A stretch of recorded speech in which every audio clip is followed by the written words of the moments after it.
Welcome back to The Explainer. Okay, picture this. It's Friday afternoon, right? You're a senior developer and you've got four things piled up on your plate. You've got a feature branch that desperately needs finishing, a super flaky test that's been broken for, what, 2 weeks now? Oh, and 100 lines of API documentation that was literally supposed to ship yesterday. And to top it all off, a massive refactor that absolutely has to land before Monday. I mean, historically, that's a long, painful weekend for you.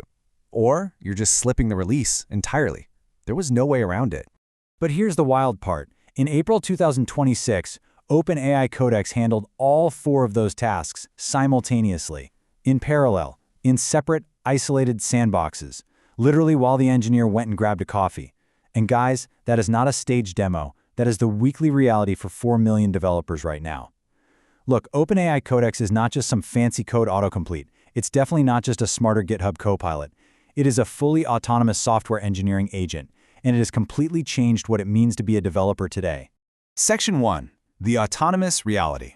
Beyond Autocomplete.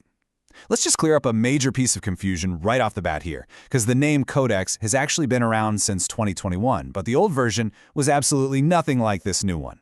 See, the 2021 Codex was basically just a code completion model. You typed, it suggested the next few words. That's it. But the 2026 Codex, it's an autonomous, cloud-based agent powered by GPT 5.5. So instead of waiting for you to type, you just hand it a task in plain English. It goes out, clones your repo, reads the codebase, writes the changes, runs the tests, and then opens a pull request, completely on its own. Honestly, it's like the difference between a spell checker and a full-blown ghostwriter. Section 2. Proof and Process. The numbers that prove this is real. So let's look at what the data actually says about this massive shift. As of April 2026, 4 million developers are using Codex every single week. 4 million! And you know that number is just growing insanely fast. So why the massive adoption? Well, teams using Codex have seen their deployment cycles shortened by a staggering 65%.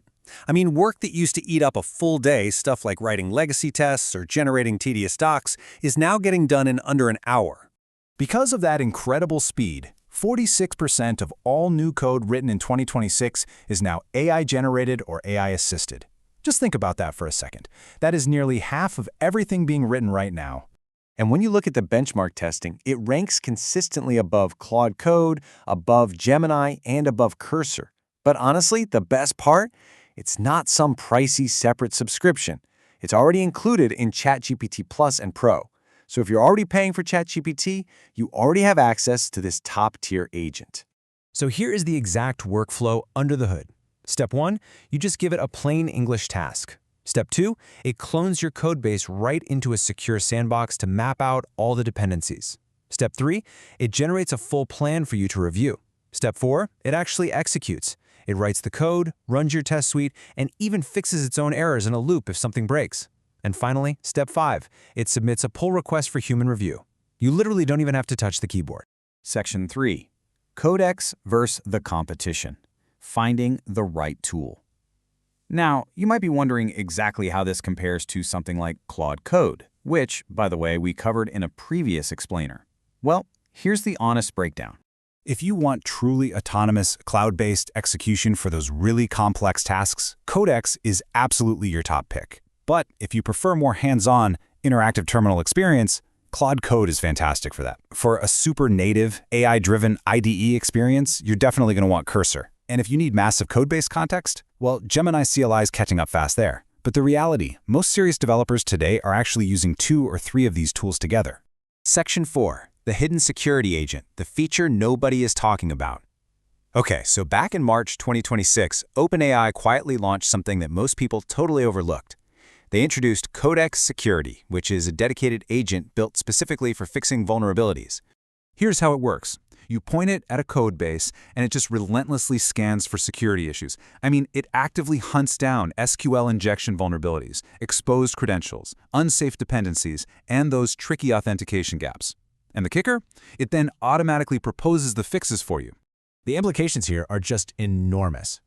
Security reviews that used to take, days of painstaking human effort can now be done continuously by an AI in a matter of hours.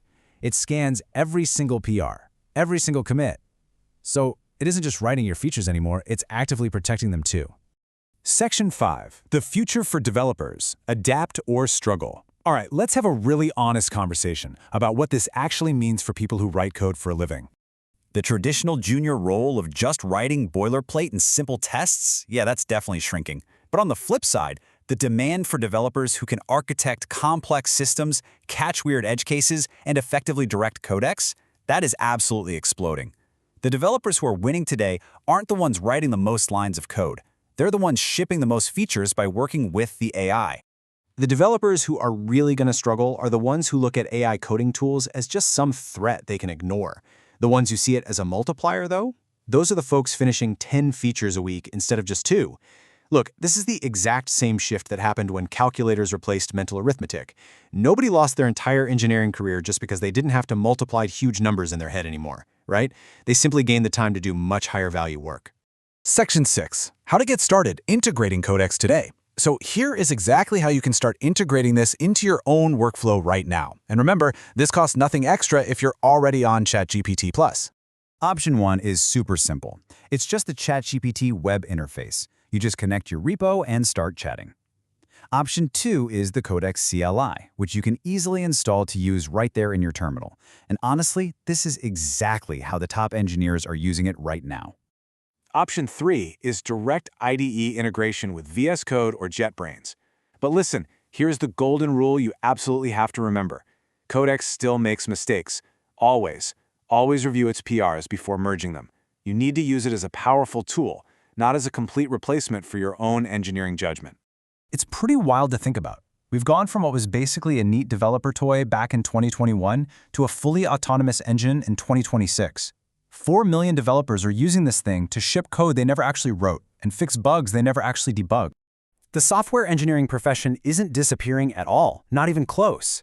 But the specific skills that matter most, those are definitely shifting, moving away from just manually writing code to directing the AI that writes it for you. And honestly, the developers who understand this paradigm shift right now, they've got a massive 2 to 3 year head start on everyone who doesn't.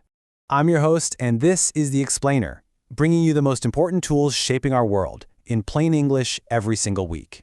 If this explainer helped you get a grip on where software development is really heading, definitely hit that subscribe button. Oh, and drop a comment down below. Are you currently using Codex, Claude Code, or maybe Cursor? Let's compare notes. See you in the next one.